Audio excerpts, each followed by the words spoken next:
அனைவருக்கும் வணக்கங்க. இது பாருங்க, 2 குட்டியான எலுமிச்சை செடி மாடியில இருக்குங்க. 20 லிட்டர் கேன்ல தாங்க நான் வச்சிருக்கேன். எல்லாருக்கும் ஒண்ணு என்னன்னா, நம்ம வைக்கும் போதே தரமான மண்கலவை வச்சிரணுங்க. இப்போ செம்மண் வச்சோம்னா கூட மாடி தோட்டம் கொஞ்சம் கோகோ பீட் போட்டுக்கோங்க.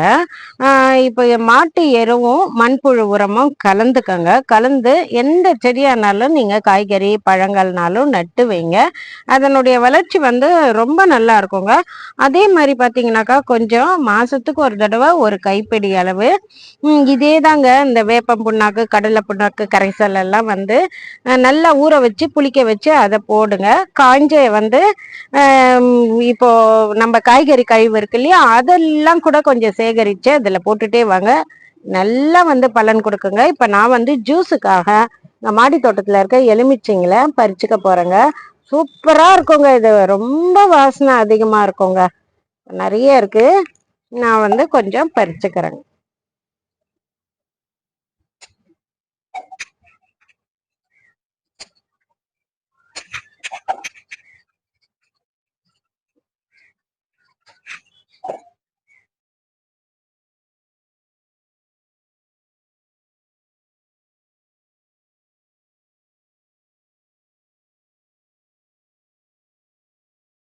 வருஷத்துல ஃபுல்லாவே காய்க்கக்கூடிய எலுமிச்சைன்னு சொல்லலாங்க. இதை ரொம்பவே நல்லா இருக்குங்க.